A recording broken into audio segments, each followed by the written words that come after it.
মুহূর্তে তারেক রহমান বাংলাদেশে ফিরলেন, সামনে নির্বাচন, ভারতের সাথে সম্পর্ক, পাকিস্তানের সম্পর্ক, আন্তর্জাতিক রাজনীতি এবং বিশ্বের প্রায় ৪২টি দেশের প্রতিনিধিরা কিন্তু ঢাকায় এসেছেন। বেগম জিয়ার ইন্তেকালের ফলে তারা এখানে এসেছেন একটা কার্টেসি হিসেবে, এবং সেই কার্টেসি হিসেবে এসে তারা একইভাবে নিজেদের মধ্যে একটি কার্টেসি ভিজিট করেছেন।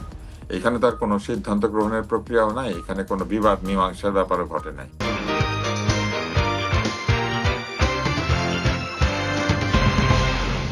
জনসমাগম, বেগম খালেদা জিয়ার এই জানাজার নামাজে আজকে স্মরণকালের বৃহত্তম মানুষের উপস্থিতি অনেকটা জনসমুদ্রের রূপ নিয়েছিল। মানিক মিয়া এভিনিউ, সংসদ ভবন থেকে শুরু করে পুরো ঢাকা অনেক দূর গিয়েছে, প্রায় শ্যামলী, আগারগাঁও, ওই পাশে প্রায় ধানমন্ডির কাছাকাছি পৌঁছে গিয়েছিল, পান্থপথের কাছাকাছি পৌঁছে গিয়েছিল, সোবানবাগ পর্যন্ত, ফার্মগেট, সোবানবাগ। হ্যাঁ, তো এটা অনেক বড় জনসমাগম হয়েছে। তো এই জনসমাগমের বাইরেও আমরা আমরা দেখেছি যে আরেকটি কূটনীতি আসলে বাংলাদেশের সুযোগ হয়েছে। যেই মুহূর্তে তারেক রহমান বাংলাদেশে ফিরলেন, সামনে নির্বাচন, ভারতের সাথে সম্পর্ক, পাকিস্তানের সম্পর্ক, আন্তর্জাতিক রাজনীতি এবং বিশ্বের প্রায় ৪২টি দেশের প্রতিনিধিরা কিন্তু ঢাকায় এসেছেন সাবেক প্রধানমন্ত্রী বেগম খালেদা জিয়ার এই শ্রদ্ধা জানাতে। আমরা যদি একটু সেই ছবিটাও দেখি, আপনি যদি একটু পর্দায় আমি একটু দেখাতে চাই। যেমন ভারতের পররাষ্ট্র মন্ত্রী জয়শঙ্কর নরেন্দ্র মোদীর শোক বার্তা পৌঁছে দিয়েছেন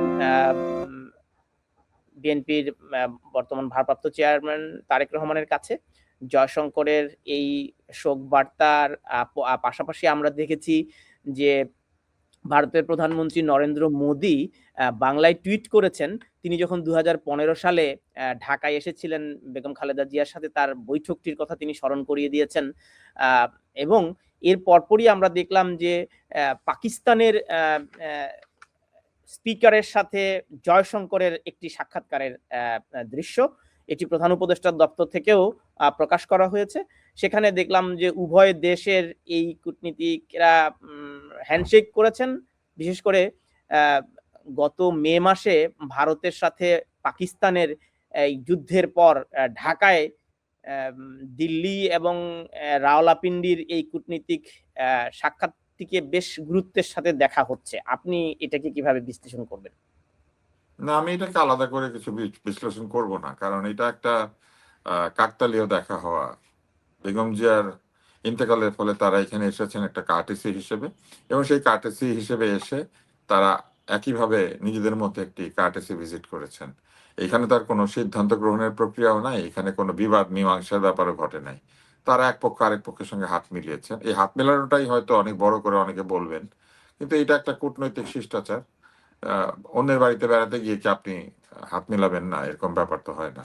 তো ওনারা এসেছেন বাংলাদেশে, ওনারা হাত মিলিয়েছেন এবং কথা বলেছেন হয়তো। এটাকে আমি খুব বড় ধরনের কোনো উন্নতি হিসেবে দেখি না। আমার কাছে মনে হয়েছে এটা কূটনৈতিক শিষ্টাচারের অংশ হিসেবে তারা এটা করেছে।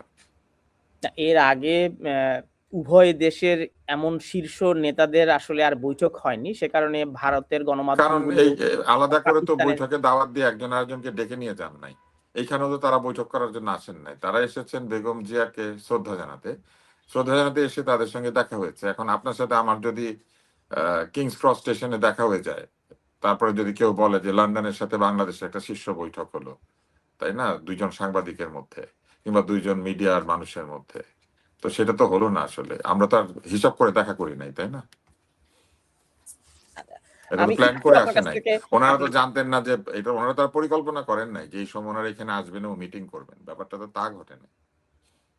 না, তারপরেও বাংলাদেশের বর্তমান পরিস্থিতি যেমন ভারত বিদ্বেষী একটা নতুন মোর্চা তৈরি হয়েছে, একই সাথে পাকিস্তান ঘনিষ্ঠতারও রাজনৈতিক দলগুলোর অভিযোগ আনছে ভারত। ভারতের গণমাধ্যমগুলো বলছে বাংলাদেশের অন্তর্বর্তী সরকার বেশ পাকিস্তান ঘনিষ্ঠ, ভারত বিদ্বেষী মনোভাব। সে কারণে এই ধরনের বৈঠকগুলো নতুন করে এই ত্রিদেশীয় সম্পর্ক উন্নয়নে কোনো একটা মানে যোগসূত্র তৈরির একটা ক্ষেত্র তৈরি করলো কিনা, সেটাই একটু বোঝার চেষ্টা করছিলাম। আপনি কি এভাবে দেখার চিন্তা মানে করছেন? তানভীর, আপনার যার সঙ্গে শত্রুতা তার সাথে যদি আপনার কোন একটি দোকানে দেখা হয়ে যায়, ধরেন মার্কস এন্ড স্পেন্সারে, আপনারা কি মারামারি করেন? না, ফলে মারামারি ফলে না, এটা নিয়ে এত এত কূটনীতি আশা ভরসা, এত এই আলোচনার কিচ্ছু নাই। না, এটা নিয়ে এত লন্ডনে আশা ভরসা মারামারির সুযোগ আলোচনার নাই। কিচ্ছু নাই। হ্যাঁ, না না, লন্ডন কিচ্ছু নাই। এ দেখা হলে হাতই মিলাবেন, সেটাই মিলিয়েছেন তারা। এটা নিয়ে এত আলোচনা, এত আশা ভরসা, এত ভারত বিদ্বেষ কিংবা ভারত বিরোধিতা দূর হয়ে যাওয়া অথবা থাকা, এটা কিছুই আসে যায় না। বরং এইটা হচ্ছে one kind off shoulder two shoulder ঘষা দেওয়া, যে ঠিক আছে আপনারাও আসতে পারেন, আমরাও আসতে পারি। ব্যাপারটা এরকম। এইখানে এত আশা ভরসা, এত চিন্তা ভাবনা, এত কিছু করার সুযোগ নাই। আচ্ছা। এখানে এগুলা আপনি সাংবাদিকরা এগুলা সাংবাদিকরা নিজেদের চাকরি করার জন্য আলোচনার বিষয়বস্তু বানায়। এরা যদি সত্যি নিজেদের বিবাদ মেটাতে চায়, তাহলে একজন আরেকজনের শহরে গিয়ে দেখা করবে, আমাদের শহরে না। এখানে এসেছে বেগম জিয়াকে শ্রদ্ধা জানাতে, আমাদের ওইটুকুই চিন্তা করা উচিত। আচ্ছা, তো আমরা সাংবাদিকরা তো নানা সূত্র ধরেই আসলে এগুলা বের করার চেষ্টা করি। এখানে একটা আমি খুব মজার একটা ছবি, আমি জানি না আপনি খেয়াল করেছেন কিনা। আ আমাদের আইন উপদেষ্টা আসিফ নজরুলের সাথেও জয়শঙ্করের একটি ছবি সামাজিক যোগাযোগ মাধ্যমে বেশ ভাইরাল হয়েছে। তো জয়শঙ্করের সাথে এই ছবিটি ভাইরাল হওয়ার পর অনেকেই প্রশ্ন তুলছেন, জয়শঙ্করকে জিজ্ঞেস করছেন কিনা যে ২৬ লক্ষ ভারতীয়দের চাকরির ব্যাপারটি আসলে কতটুকু সত্য? এই ব্যাপারে কি প্রফেসর আসিফ নজরুলের সাথে আলাপ হয়েছে কিনা? এই বিষয়টিকে আপনি কোন মন্তব্য করতে না, আগ্রহী এগুলা কিনা? রসিকতা, এগুলা রসিকতা। সেরকম আসিফ নজরুল হয়তো জিজ্ঞেস করতে পারেন যে ওনাদের ওখানে যে টয়লেটের অভাব আছে সেটা দূর হয়েছে কিনা। এইসব তো রসিকতা। এইটা নিয়ে আসলে আহ, মানে আমাদের অনুষ্ঠানে আলোচনা করার মতো কোনো বিষয়বস্তু না এটা। ২৬ লক্ষ ভারতীয়র প্রশ্ন উনি যে করবেন না, এটা আমরা খুব ভালো করে জানি। এবং আসিফ নজরুলের যে মানে ভারতে যে প্রচুর ওপেন টয়লেট আছে, ওপেন ডেফিকেশন সিস্টেম, এটা নিয়ে প্রশ্ন করবেন না, এটাও আমরা জানি।